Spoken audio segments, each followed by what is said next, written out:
여호수아가 또 백성에게 이르되 너희는 자신을 성결하게 하라.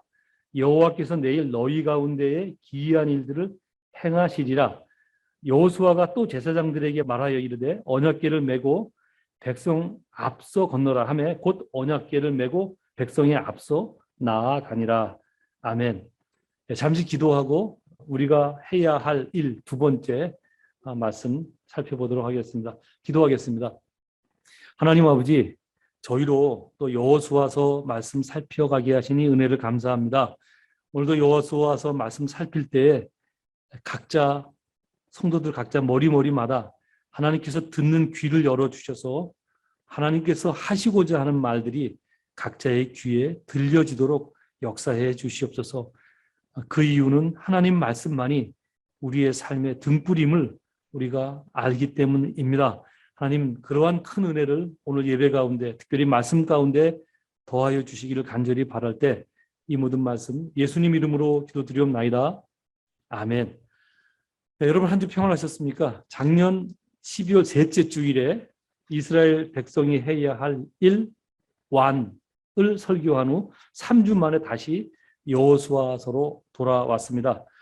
이번 주 본문 내용은 이미 3주 전 본문에 포함됐던 내용이라 조금은 익숙한 내용일 것입니다. 즉 이스라엘 백성이 본격적으로 요단강을 건너 가나안 땅으로 진군하기에 앞서 여호수아가 이스라엘 백성에게 잊지 말아야 할 것들 세 가지를 명령한 내용입니다.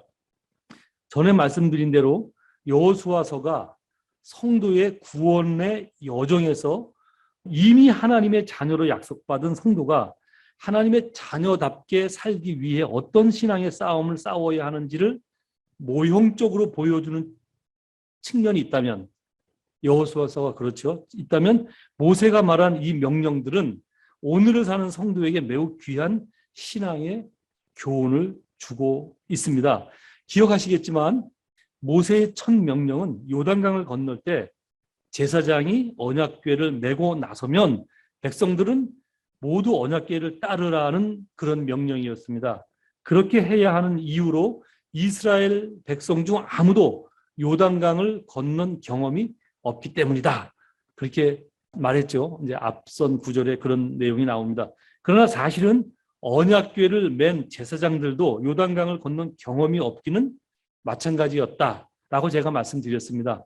그렇다면 왜 여호수아는 경험이 없기는 마찬가지인데 제사장들이 맨 언약궤를 따르라 그런 명령을 했을까 하는 것에 대해서 지난 3주 전에 살펴봤죠.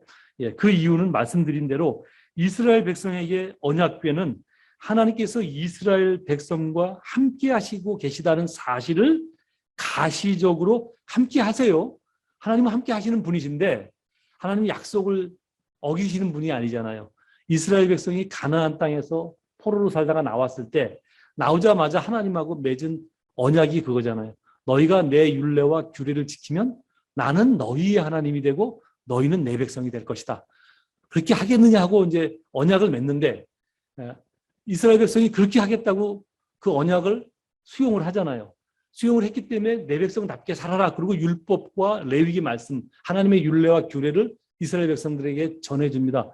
그리고 하나님이 그들의 하나님인 것을 그들에게 알게 하려고 그 말씀하신 내용이 너희들 진 가운데 하나님이 거주하심을 이렇게 가시적으로 볼 수 있도록 성막을 만들어라. 그렇게 해서 성막을 만들거든요. 그리고 그 성막의 지성소라는 곳에 하나님의 임재, 하나님이 늘 그들과 함께 하셨다 하는 것을 눈으로 보여줄 수 있는 어떤 상징적인 물품 세 가지를 그 안에 넣어뒀잖아요. 그 넣어둔 곳이 언약궤거든요. 그러니까 그 언약궤는 그냥 궤짝이 아니라 하나님이 이스라엘 백성과 함께 하시고 계시다는 사실을 가시적으로 보여주는 물품이거든요. 그게 앞서간다는 얘기는 하나님이 인도해 가신다는 거예요. 아무도 가보지 않았지만 하나님이 우리와 함께 하시지 않냐. 그리 두려워하지 말고 그 하나님의 인도하심을 따라 나서라는 것이 여호수아의 첫 명령이었습니다. 그리고 이어지는 두 번째 명령이 오늘 본문 내용이거든요. 무엇을 명령했는지 이제 뭐가 보이죠? 함께 확인하도록 하겠습니다. 두 번째 명령이 5절에 등장을 합니다. 5절. 5절 읽도록 하겠습니다. 5절 시작. 여호수아가 또 백성에게 이르되 너희는 자신을 성결하게 하라. 여호와께서 내일 너희 가운데에 기이한 일들을 행하시리라. 예, 그 앞에 내용을 전혀 못 들은 성도 네 분이 계시거든요. 제가 잠깐 말씀을 드리면 이스라엘 백성이 이제 애굽 땅에 나와서 가나안 땅에 들어가기 위해서 광야길에서 40년을 방황하다가 드디어 이제 가나안 땅 입구까지 갔습니다. 가서 거기서 모세는 죽고 새로운 지도자로 여호수아가 섰는데 여호수아에게 하나님께서 이제 예를 들면 3일 있으면 곧 요단강을 건너서 가나안 땅에 들어가 그들과 전쟁을 해야 되는데 하는 상황이거든요. 그 전쟁하기에 앞서 하나님께서 여호수아를 통해서 이스라엘 백성에게 하신 명령의 내용이에요. 이게 그러니까 이제 전쟁을 앞두고 한 명령인데 전쟁에 대한 명령을 하신 것이 아니라 법궤를 따라라는 것이 첫 명령이었고 두 번째 명령은 너희 자신을 성결하게 하라. 그 이유는 여호와께서 내일 너희 가운데서 기이한 일들을 행할 것이기 때문이다. 지금 이 말씀을 하시는 거예요. 여호수아가 이스라엘 백성에게 무엇을 명령하셨는지 보셨죠? 너희는 너희 자신을 성결하게 하라는 명령입니다. 여러분 한번 생각해 보십시오. 잠시 후면 이제 전쟁이 시작됩니다. 그러면 죽을 힘을 다해 싸워야 할 사람들에게 이게 무슨 명령일까요? 자신을 성결하게 하라. 좀 이상하지요, 그죠? 네. 분명히 물리적인 싸움을 해야 됩니다. 총 들고, 총이 없었지. 칼 들고, 창 들고, 물리적인 싸움을 해야 되는데 너희 자신을 성결하게 하라. 그 명령을 하는 거예요. 사실 우리가 그렇게 이상하게 생각하는 이유는 이 성결이라는 단어 때문에 그렇습니다. 우리말에 성결이 갖는 이미지는 깨끗함이죠. 깨끗함. 예. 그리고 거룩함입니다. 물론 사전 뜻도 그래요. 깨끗하고 거룩한 것을 성결하다 이렇게 기록되어져 있어요. 우리나라 국어사전에. 그리고 거룩하다는 말의 이미지도 역시 뭔가 깨끗하고 성스럽다는 느낌이 듭니다. 그러나 구약 성경에서 성결이라는 단어는 우리가 알고 있는 그 성결이나 거룩이라는 단어와 좀 다릅니다. 그 구약 성경에서 성결이라는 단어는 거룩이라는 말과 같은 말인데요.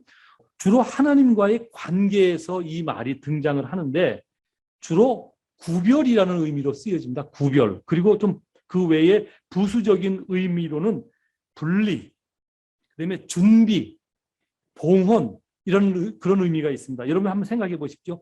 구별, 분리, 준비, 봉헌 이 단어들이 뭐가 연상되는 게 있죠. 그죠? 뭐 신앙생활 조금 하신 분들은 뭐가 연상이 될 거고 이게 뭐야 이러시는 분도 뭐 계실 것입니다. 근데 한번 이제 좀 그 신앙생활 하신 분들은 뭔가 연상이 되죠. 주로 하나님께 드리는 제물에 이 단어가 그러니까 성결이라는 단어가 사용되어졌기 때문에 이런 의미를 갖고 있습니다. 좋은 예로 이스라엘 백성들이 성전에서 제사 지낼 때 예루살렘 성전이죠. 지낼 때 제물을 사용해서 주로 희생 제물을 드렸습니다. 동물을 잡아갖고 희생 제물을 드리잖아요. 그때 그 제물로 쓸 양을 준비를 합니다. 1년 내내 양들을 키워서 그 중에서 가장 깨끗하고 흠이 없는 양을 골라서 이제 그 무리에서 떼어내서 따로 보관을 합니다. 그때부터 그 양은 거룩한 양이 됩니다. 물론 양을 고를 때 율법에 따라 흠 없고 깨끗한 양을 고르기는 했지만 흠이 없어 거룩한 것이 아니라 하나님을 위해 구별하였기 때문에 거룩한 양이다 이렇게 말하는 거예요. 아시겠죠? 왜냐하면 모든 양들이 흠이 10가지가 있어. 근데 그 중에 한 양이 한 8개밖에 흠이 없어. 그러면 그 8개밖에 없는 양을 띄어서 구별해 놓는 거예요. 그래서 그때부터 띄워놓은 다음에 그 양은 거룩한 양이 되는 거예요. 흠이 없어서 거룩한 게 아니에요. 하나님을 위해서 이렇게 구별해 놓으면 그때부터 그 구별됐다는 의미가 성결하다, 구별됐다, 거룩하다 이렇게 쓰여지는 거예요. 이제 그 단어가 어떤 의미인지 확 이해가 되시죠? 그러므로 여호수아가 이스라엘 백성에게 내린 두 번째 명령, 즉 너희는 자신을 성결하게 하라는 말의 뜻은 우리식으로 이해하면 안 되죠. 그죠? 옷을 깨끗하게 입으려는가 보다. 전쟁 전에 목욕하는 게보다. 이렇게 이해하면 안 되는 거예요. 그죠? 다른 의미로 받아들여요. 우리는 그렇게 생각하지만 이스라엘 백성들은 금방 이해를 했죠. 왜냐하면 그들은 거룩이라는 단어를 쓸 때 그 단어가 우리가 생각하는 그런 거룩과 성결이 아니라 구별, 분리, 받쳐짐 이런 뜻이니까 이게 뭘 하라는 건지 대본의 눈치를 챘을 것입니다. 즉 자신들이 하나님의 백성임을 잊지 말고 하나님의 백성답게 구별된 행동을 하고 하나님의 백성답게 구별된 마음을 가져라는 뜻이에요. 전쟁을 앞두고 너희가 세상 사람들과 다르다는 거예요. 그죠? 너희들은 하나님의 백성이니까. 그러니까 하나님의 백성다운 생각을 먼저 하고 하나님의 백성답게 행동해라. 그런 뜻이었습니다. 왜냐하면 하나님께서 너희 가운데서 기이한 일을 행하실 것이기 때문이다. 그렇게 지금 여호수아가 말한 것입니다. 이 말씀의 뜻은 너희가 최선을 다해 싸워야 하지만 당연히 전쟁이니까 싸워야 하지만 너희 힘으로 싸워 이기는 싸움이 아니라 하나님께서 그 싸움에 개입하실 것이니 기이한 일을 하는 거죠. 그 싸움에 개입하실 것이니 너희는 두려워하지 말고 하나님의 백성답게 생각하고 하나님의 백성답게 행동해라. 고 명령한 것입니다. 예, 오늘이라는 날을 살 때 우리가 잘 생각해 봐야 될 내용들이에요. 성도들이 무엇을 생각하고 살아야 되는지 굉장히 우리에게 귀한 교훈을 주고 있는 말이죠.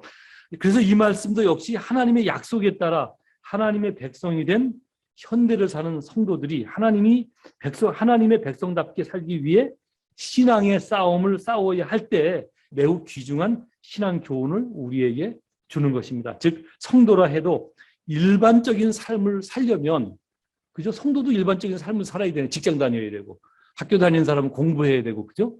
뭐 다 할 거 다 해야 되잖아요. 일반적인 삶을 살려면 성도 역시 치열한 삶을 살아야 합니다. 그래요, 안 그래요? 성도들이 제일 문제가 뭔지 아세요? 자신이 싸워야 될 싸움을 안 하고 하나님께 맡기는 게 하나님 공부도 안 해놓고 나를 도와주셔서 시험 잘 보게 해주세요. 대단히 잘못된 거죠. 그죠? 자기가 열심히 치열한 싸움을 싸워야 되는 거예요. 그 싸움을 싸울 때 하나님이 도우시는 거지 하나님이 가서 대신 싸워주세요는 말이 안 되는 거예요. 착각하면 안 돼요. 공부 머리통 터져나가도록 빡세게 공부하셔야 되고요. 남들이 세상 사람들이 2시간 자면 여러분들은 1시간 자고 공부하셔야 돼요. 그리고 하나님의 도우심을 구해야 되는 거예요. 그러고 나서 또 자만하면 안 되죠. 하나님이 도와서 잘 된 거야. 내가 빡세게 해서 잘 된 거야. 하나님이 도와서 잘 된 것입니다. 왜냐하면 여러분들은 하나님의 백성이기 때문에 하나님께서 포기하지 않으시고 간섭을 하시거든요. 그러니까 여러분이 잘해서 잘 되는 게 아니란 말이에요. 하나님이 당신 백성과 함께 하시기 때문에 그 일이 형통한 거예요. 그래서 여러분들은 어떨 때는 열심히 해도 안 되는 경우가 있어요. 하나님께서 돌아가게 하시거든요. 때로는 하나님께서 막으시거든요. 성도가 어떤 존재인들을 성도 스스로가 알지 않으면 쓸데없이 고생하며 이 세상을 살게 되어져 있습니다. 왜냐하면 하나님은 지금도 살아계시고 지금도 성경이 뭐라고 그래요? 졸지도 주무시지도 않고 당신 백성을 살피신다 그랬잖아요. 우리의 앉고 일어섬을 아시고 우리의 생각의 마음도 그가 통촉하신다는 것이 성경의 기록이라고요. 잘 생각하시고 신앙생활 하셔야죠. 네. 즉 하나님이 이 세상의 주권자이시기 때문에 이 세상, 즉 세상이 사람들에 의해서 흘러가는 것처럼 보이지만 하나님께서 이 세상에 개입하셔서 이 세상의 역사를 그가 만들어 가고 계시기 때문에 두려워하지 말고 하나님의 백성답게 행동하고 살아라. 그런 뜻이에요. 백성답게 마음 먹고 살아라. 이것이 여호수아가 이스라엘 백성에게 가나안 땅의 원주민들과 싸우기에 앞서 명령한 두 번째 명령이에요. 매우 귀한 명령 아닙니까? 그죠? 매우 귀한 명령이에요. 여러분, 그 좋은 예가 실제 그런가 하는 그 좋은 예가 성경에 여러 곳에 등장을 합니다. 제가 대표적인 예를 몇 군데 전해드리겠습니다. 우선 구약 창세기의 요셉의 삶입니다. 요셉. 아시죠? 요셉. 네. 요셉은 우리가 잘 아는 대로 형들에 의해 애굽의 종으로 팔려가지요. 애굽의 종으로 팔려가서 애굽의 친위대장 보디발의 가정에서 종살이를 합니다. 이스라엘 백성이 되기도 전에, 그죠? 요셉이 먼저 팔려가잖아요. 그리고 요셉이 간 후에 요셉의 형제들과 요셉의 아버지가 애굽으로 이민을 와서 거기서 400년 살면서 이스라엘 백성이 애굽에서 큰 민족이 되어 결국은 이제 나오거든요. 그 하나님께서 아브라함을 부르실 때 약속하셨잖아요. 너의 후손이 이방의 객이 되어서 400년간 섬기다가 큰 민족이 돼서 나올 것이다. 이스라엘 백성이 그래서 나오게 되는 거예요. 네. 어쨌든 그렇게 그 보디발의 가정에서 종살이를 하게 되는데, 그러다가 보디발의 아내가 요셉을 좋아하죠. 성경에 보면 요셉의 용모가 빼어났다, 그렇게 기록되어져 있거든요. 그러니까 아마 잘생기고 젊은 요셉을 보고 보디발의 아내가 이제 음탕한 마음을 가졌던 것 같아요. 몇 번이고 동침하자고 유혹을 합니다. 만약 요셉이 잠시만 그 유혹을 받아들였다 그러면 어쩌면 호의호식하며 잘 살 수 있는, 종으로 팔려갔지만 잘 살 수 있는 좋은 기회가 될 수도 있었습니다. 뭐 그 당시는 종이 뭐 물건에 불과했으니까 주인이 얼마든지 동침해도 그러면 그러겠다는 거지 뭐 어떡하겠다는 거예요. 그죠? 아무 할 말이 없는 거죠. 내가 필요해서 썼다 그러면 되는 거니까. 받아들이려면 얼마든지 받아들일 수 있었어요. 그 시대 문화로. 근데 요셉은 단호하게 그 유혹을 뿌리칩니다. 자신의 주인이 보디발이, 그러니까 자기 주인 보디발이 자신을 믿고 모든 소유를 맡겼는데 당신은 아니다, 이렇게 얘기해요. 당신만큼은 아니다. 그런데 내가 어찌 당신을 받아들여서 악을 행해서 하나님께 죄를 짓겠느냐, 이렇게 말하고 거절을 합니다.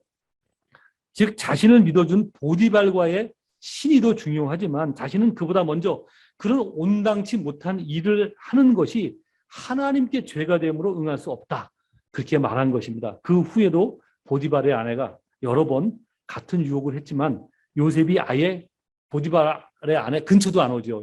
그러니까 이제 열받아서 어느 날 이제 요셉을 모함해서 감옥에 보냅니다. 그런데 하나님께서 그 일에 개입을 하시죠. 감옥에 간 거는 옳은 일을 하는데 웬 감옥이야, 당신은 그렇게 생각할 수도 있었어요. 그런데 결과가 그렇지 않아요. 그죠? 감옥에 갔기 때문에 거기서 누굴 만나냐면 애굽 왕의 술을 담당했던 관원장을 그 감옥에서 만나요. 그 감옥에 안 갔으면 못 만날 사람이거든요. 왜냐하면 그 감옥은 아주 고위층 관리들만 들어가는 감옥이었어요. 보디발이 열받아갖고 자기가 감옥 대장이니까 이제 요셉을 거기다 집어넣거든요. 근데 거기서 왕의 술 맡은 관원장을 만났는데 그 이유 때문에 결국은 애굽 왕을 만나게 되는 고리가 되죠. 그래서 요셉이 애굽 왕을 만난 덕분에 애굽의 고위층 관리까지 올라갈 수 있는 기회가 주어진 것이었습니다. 창세기 37장에서 40장, 길지 않아요. 혹시 이 내용이 궁금하신 분들은 집에 가셔서 창세기 37장에서 40장까지 4장 정도만 읽으면 모두 알 수 있는 내용입니다. 그것이 이제 그 놀라운 일이죠. 자기가 하나님 백성으로서 자신을 흐트러뜨리지 않았고 구별된 삶을 사는 결과가 하나님의 개입하셔서 놀라운 일을 행하신 것에 좋은 창세기에 등장하는 첫 번째 예입니다. 또 다른 예를 제가 들어보겠습니다. 이제 앞에 지금 제가 들었던 예는 여호수아보다 앞선 시대의 이야기잖아요. 지금 드리려는 말씀은 여호수아 이후에 이미 이스라엘 백성들이 가나안 땅을 점령해서 나라를 만든 후에 있었던 내용입니다. 이스라엘이 나중에 시간이 흐르면서 남과 북으로 갈라지잖아요. 갈라졌을 때 북이스라엘은 BC 722년에 아수르라는 나라에 망합니다. 우리가 알고 있는 아시리아, 이제 우리 세계사 배우면 아시리아 배우잖아요. 아시리아라는 나라에 망합니다. 그 당시 중동의 패권 국가였죠. 그리고 남쪽 유다는 BC 586년에 그보다 약 한 120년 정도 더 후에 중동의 또 다른 패권 국가였던 바벨론에 의해서 멸망하지요. 그죠? 그때 남쪽 유다가 바벨론에 멸망했을 때 한 번에 멸망한 것이 아니라 3번에 걸쳐서 멸망을 하거든요. 그래서 모두 3번에 걸쳐서 다 포로로 끌려갑니다. 그때 포로된 사람들 중에 다니엘이라는 청년이 있습니다. 이건 다니엘서 1장서부터 대략 8, 9장까지 내용이 다 나오는 내용이에요. 그 다니엘이라는 사람이 있었는데 다니엘은 첫 번째 끌려간 포로였습니다. 그 당시 바벨론 왕이 이스라엘의 포로 중에서 자신의 궁에서 일할 환관을 뽑았습니다. 좀 똑똑하고 용모가 빼어난 그런 사람들을 뽑아서 환관 삼아라 이렇게 명령을 하자 그 신하들이 이제 환관할 사람을 뽑았는데 다니엘이 뽑혔어요. 다니엘 혼자 뽑힌 것이 아니라 아시다시피 그 외 세 친구들이 같이 뽑히잖아요. 그래서 뽑혔습니다. 문제는 환관이 되기 위해서 바벨론 왕이 주는 음식과 왕이 먹는 포도주를 먹으며 환관으로 준비가 되어져야 됩니다. 근데 잘 알다시피 그 당시 바벨론은 완전히 우상 국가거든요. 모든 음식을 어떻게 해요? 우상 앞에 먼저 갖다 놓고 절하고 그 음식을 갖다 먹고 그러거든요. 그러니까 이 다니엘과 다니엘 세 친구들이 그 음식을 먹지 않겠다 하고 결심을 합니다. 그리고 그 자기 자신들의 교육을 맡았던 환관장한테 가서 용감하게 이야기한, 목숨 내놓고 얘기하는 거예요. 감히, 그죠? 감히. 그리고 출세의 기회일 수도 있고 편하게 살 기회일 수도 있습니다. 여러분도 한번 감정이입을 해보십시오. 여러분 앞에 네가 성도로서의 어떤 그 아이덴티티, 정체성을 버리면 내가 너에게 큰 세상에 부귀를 주겠다. 이렇게 유혹을 한다고 한번 가정을 해보십시오. 그것을 뿌리칠 사람이 과연 몇 명 될 수 있는지, 나는 할 수 있는가 한번 잘 생각을 해보시라고요. 진짜 다 포로로 끌려가서 언제 죽을지도 모르는 그런 절대 절명의 상황에 다니엘의 세 친구가 그런 제안을 받은 거예요. 네가 여기서 교육을 받으면 바벨론의 궁에서, 그러니까 한마디로 시종이죠. 시종 역할을 할 수 있으니 잘 준비되라. 그렇게 제안을 했는데 그걸 거절한 거예요. 왜냐하면 왕이 주는 음식을 내가 먹을 수 없다. 왜냐하면 그 음식들이 다 어떤 음식인지 아니까 내가 죽으면 죽었지 못 먹는다. 그렇게 생각을 하고 안 먹겠다 하고 그 제안을 하는데, 그렇게 제안했다가는 그냥 한순간에 목이 날아갈 수 있으니까 우리에게 열흘간의 기회를 다오. 열흘간 우리가 그냥 밖에서 길에서 채소 같은 거 이런 것만 먹고 살았을 때 우리의 외모가 왕이 주는 고기, 포도주, 이렇게 좋은 음식 먹었을 때와 비교해서 만약에 못나게 되어져 있으면 그때는 당신 마음대로 해라. 시키는 대로 다 하겠다. 대단히 용감하죠.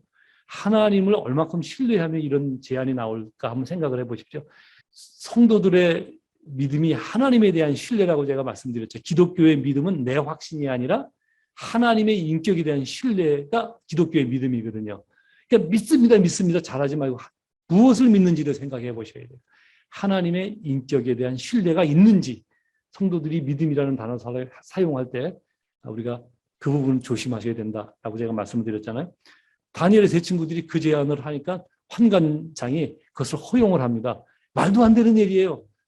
왜냐하면 그거 실패하면 환관장이 목이 날아갈 수도 있거든요. 그런데 성경에 뭐라고 기록되어져 있냐면 하나님께서 환관장의 마음을 움직였더라 이렇게 기록되어 있어요. 다니엘서 한번 보세요. 환관장의 마음을 움직여서 그 제안을 받아들입니다. 그리고 열흘 후에 보자. 근데 열흘 후에 진짜 놀라운 일이 벌어져요. 오히려 하나님께서 함께 하셔서, 그것도 다니엘서의 기록이에요.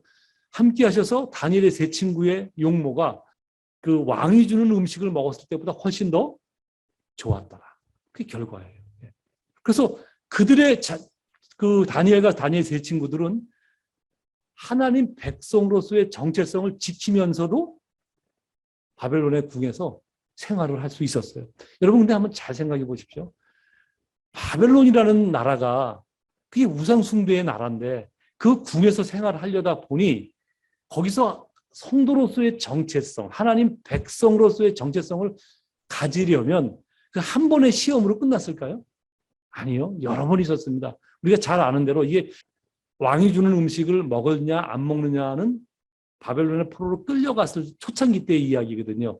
학자들의 말에 의하면 대략 다니엘이 16살에서 18살 정도 되었을 나이였다. 이렇게 그 학자들이 얘기를 해요. 근데 그 이후에 좀 제가 볼 때 한 중년쯤 정도 됐을 거예요. 그때 또 한 사건이 벌어집니다. 우리가 잘 아는 풀문불 사건입니다. 뭐 성도들 신앙생활 하신 분들은 특히 주일학교 다니신 분들은 다 알 거예요.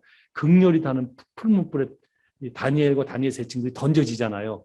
그 던져진 이유가 뭐냐면 이제 궁에서 생활을 하는데 이들이 결코 자신의 정체성을 버리지 않고 하나님의 백성답게 행동하고 말하고 그런데 잘하거든요. 문제는 그들이 그래도 잘하니까 다른 바벨론의 관원들이 요셉을 시기합니다. 시기해서 저것들을 어떻게 제거하지? 그렇게 계략을 짜다가 그 다니엘과 다니엘 세 친구들이 우상 앞에 절하지 않는다는 것을 깨닫지요.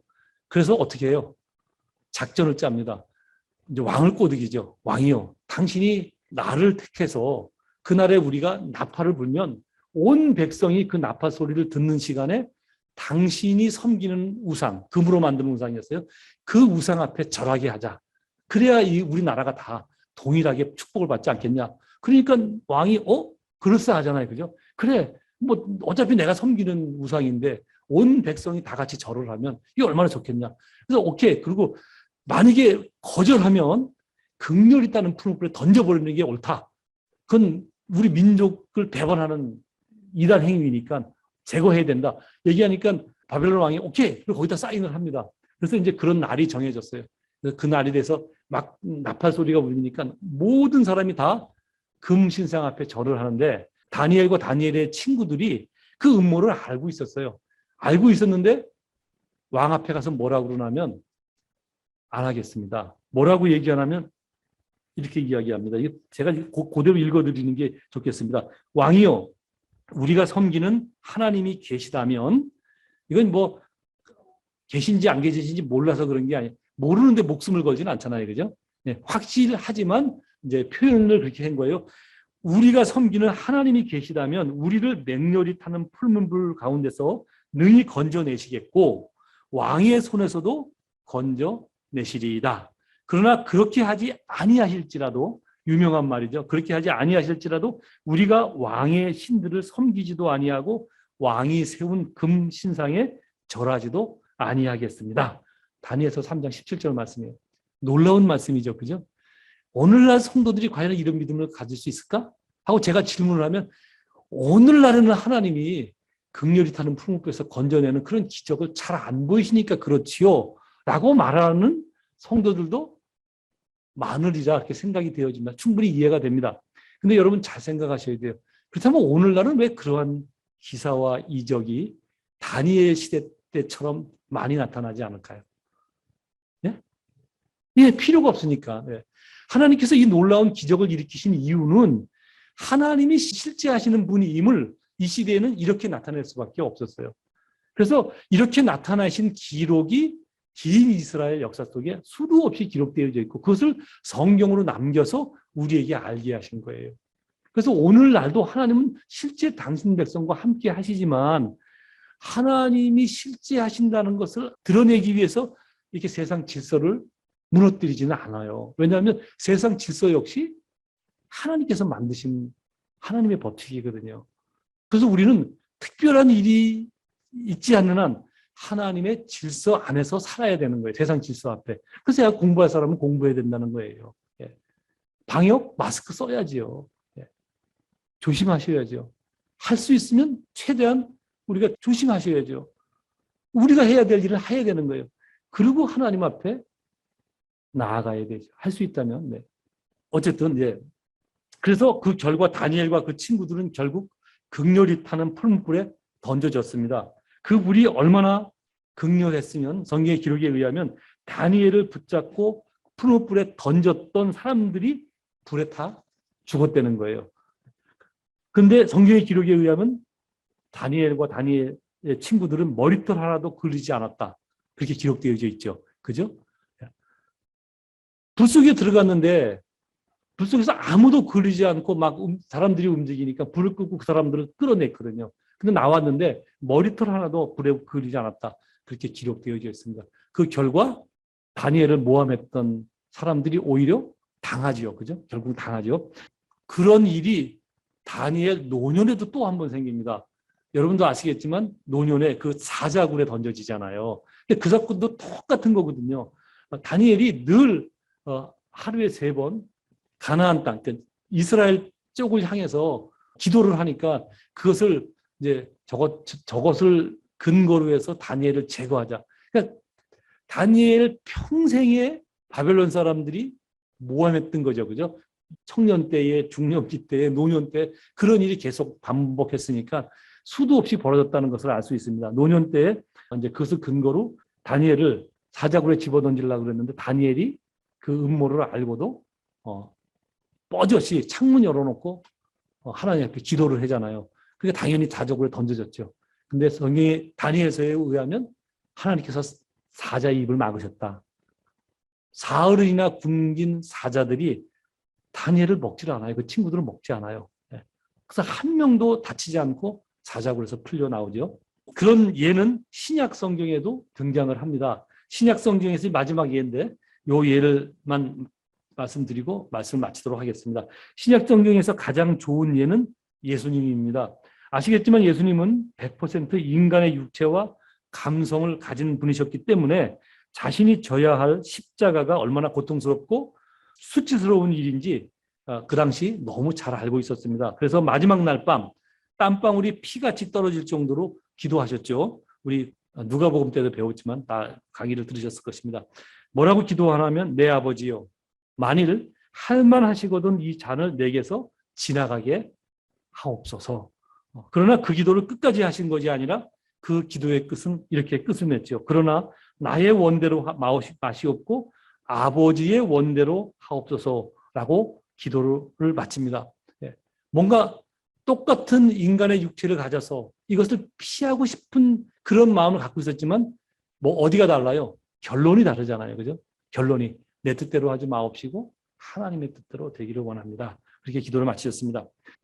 이제 말씀을 맺겠습니다. 여러분 그렇습니다. 성도가 이 세상에 살며 성도는 늘 성도로 살기 위해 신앙의 선한 싸움을 싸워야 합니다.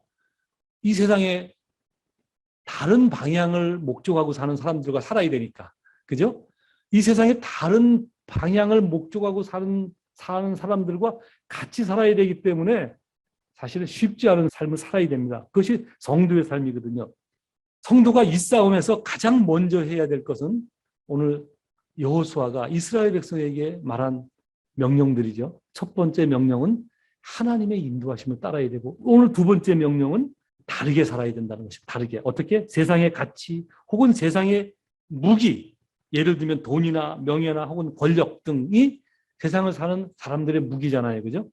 그렇게 무기로 무장해서 사는 것이 아니라 물론 그것들도 있어야 되고 때로는 필요합니다. 그러나 그것보다 중요하고 우선되어야 될 것은 하나님이 이 세상의 주권자이심을 믿고 하나님의 백성다운 마음을 갖는 거예요. 그죠? 하나님이 이 세상의 주권자이심을 믿는다면 그 믿는 것에 대해 따르는 무슨 행동이 나와야 되거든요. 그러니까 우선 하나님이 이 세상의 주권자이심을 믿는 마음을 가져야 되고 또 그렇기 때문에 하나님의 백성답게 행동해야 되는 것입니다. 여기서 좀 짧게 결론을 먼저 말씀드리고 나면 그러면 하나님의 백성답다는 게 뭘까요? 삶의 우선 목표가 달라야죠. 삶의 목표가. 그죠? 세상 사람들은 어디를 향해서 살아가죠? 예, 성공. 그냥 이 땅에서 사는 삶 자체가 목적이에요. 잘 먹고 잘 살고 편하고 가오 망가지지 않고 사는 것. 그죠? 예. 그게 이 땅에 사는 목적, 삶의 목표예요. 그것을 위해서 온 힘을 다해서 살아갑니다. 근데 우리는 하나님의 주권을 믿어요. 하나님의 주권을 믿는다는 건 무슨 뜻이에요? 우선 가장 근본적으로 하나님의 말씀이 진리라는 것을 믿는 거예요. 그죠? 그럼 이 하나님의 말씀이 뭘 말씀하고 있냐면 이 땅의 삶이 전부가 아니라는 것이 성경의 전언이잖아요. 하나님의 나라, 하나님의 통치하시는 하나님의 나라가 있고 모든 인간은 하나님의 창조물인 모든 인간은 결국 하나님의 심판대 앞에 설 것이다 라는 말은 성경이 창세기서부터 말라기까지 초지일관하는 이야기거든요. 이게 살짝 중요한 것이라면 살짝 한 번만 했겠죠. 근데 성경은 그렇게 말하지 않는단 말이에요. 초지일관하고 있잖아요. 다니엘, 구약 다니엘서 신약 요한계시록까지 수도 없이 그런 얘기를 하는데 그 앞에 하나님 앞에 설 존재 우리가 그럼 설 존재라면 하나님은 우리를 그 앞에 섰을 때 우리로 칭찬받게 하시려고 우리로 복받게 하시려고 하나님께서 오늘이라는 날에 성도를 때로는 막으시고 그 앞길을 때로는 돌아가게 하시고 때로는 매를 드시고 때로는 격려하시고 그렇게 우리의 삶을 인도하신다고 성경에 기록되어져 있어요. 그러면 오늘이라는 날을 살 때 나는 어떻게 살아야 되느냐는 거예요. 목표가 달라야죠. 이 땅에서 잘 먹고 잘 사는 것이 아니라 그 나라를 바라보고 살아야죠. 하나님 앞에 칭찬받는 성도로서의 삶을 살겠다. 네? 하나님을 늘 의식하면서 인식하면서 하나님의 영광을 위해서 내가 오늘 자그마한 행동을 하면서 사는 거예요. 뭐 큰 거 바라는 것이 아니에요.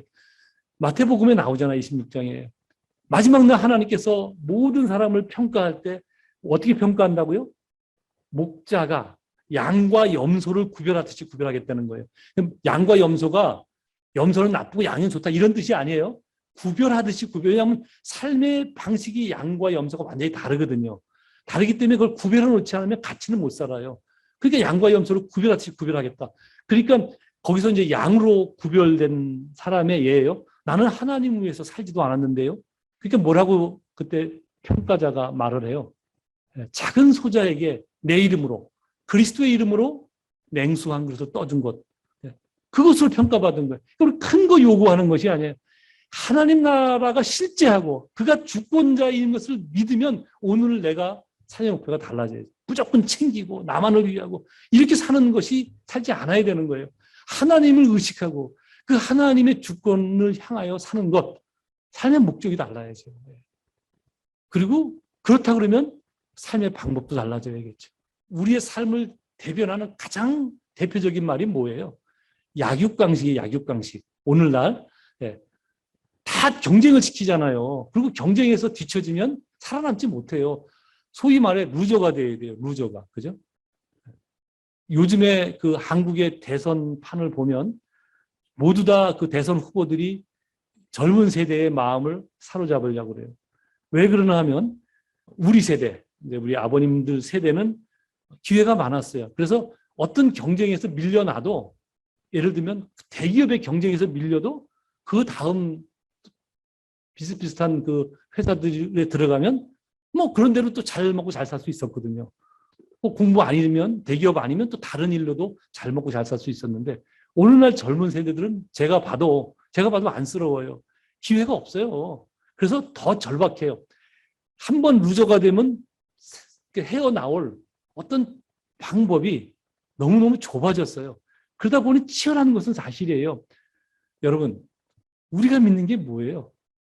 하나님의 주권을 믿는 거잖아요. 그러니까 내가 루저가 되지 않기 위해서 수단과 방법을 안 가리겠다. 내가 죄를 망가뜨리겠다라고 생각하는 것은 하나님의 주권을 믿지 못하고 뭘 믿는 거예요? 세상 이치를 믿는 거예요. 눌러야만 내가 된다고 믿는 것. 근데 우리는 그렇지 않잖아요. 하나님이 땅의 주권자다. 하나님이 필요한다면 요셉이 종으로 팔려갔지만 그를 어떻게 해요? 하나님이 함께 하시면 그 구절도 하나 설명드릴게요. 보디발의 가정에 끌려갔는데 뭐라고 성경에 기록되어 있냐면 하나님께서 요셉과 함께 하심으로 보디발의 가정이 복을 받았다. 복을 받았다. 저는 그래서 직장 생활하다가 이제 목회 전선에 뛰어들었는데 저는 그래서 대단히 그런 뿌듯함이 있었어요. 누가 어디 가서 제가 이제 어디 구직하러 가면 날 데려가면 복 받는다 너희들. 제 속으로. 대놓고 얘기하면 안 받을지도 모르잖아요. 제가 속으로 그랬어요. 나 데려가면 복 받는다. 그렇게 생각했어요. 미국에 들어와서도 이제 처음에 한 3개월 정도 되니까 미국에 있는 한인 교회들이 어떻게 담임 목사를 뽑는지가 눈에 딱 보이더라고요. 근데 어쨌든 저도 이제 뭐 목회하러 들어왔으니까 원서를 내봤죠. 내면서 속으로 그랬어요. 진짜예요. 나 데려가면 복 받는다. 성도들이 그런 좀 담대함이 있어야 되지 않아요? 그런 담대함을 부리려고 그러면 뭐 어떻게 살아야 돼요? 다를 각오를 해야죠. 세상 방법 동원하지 않겠다. 세상 방법 동원하지 않겠다. 제가 미국에 들어와서요. 교회들 상황을 이렇게 보니까 제가 똑똑해서 본 게 아니라 미국에 우리 선배님이 살고 계셨는데 신학교 선배님이 전학을 많이 시켜주셨어요. 이 교회 저 교회 데려다니시면서 처음에 왔다고. 근데 보니까 참 안쓰러운 게 있었어요. 목회자들이 너무 많이 욕을 먹는 거예요. 제가 이제 좀 생활하다 보니 목회자가 나빠서 욕을 먹는 경우도 있고 미국 교회에 있는 한인교회 성도들의 독특함도 있었어요. 왜냐하면 한인교회 그 성도들 여기는 아니에요. 저희 교회도 아니라고 저는 생각을 하는데 제가 있었던 시카고 거기는 이제 좀 이민 온 지 오래된 사람들이 많은 그런 지역인데 목회자를 자기들이 뽑은 CEO라고 생각을 해요. 왜 그러나 하면 진짜 신앙을 가진 분들만 교회 내에 들어온 것이 아니라 교회가 아니면 사회생활 하기가 쉽지가 않아요. 이민자 생활이. 그러다 보니 전부 교회로 몰려들어서 전혀 신앙이 없지도 교회 생활을 많이 하더라고요. 제가 뭐 구체적으로 예를 드릴 수 있는데 시간이 길어지니까 제가 처음에 가서 보고 깜짝 놀랐어요. 아, 저렇구나. 심지어 한 예만 들으면 대놓고 자기는 하나님 믿지 않아요. 그런데 그분 교회에서 안수 집사였어요.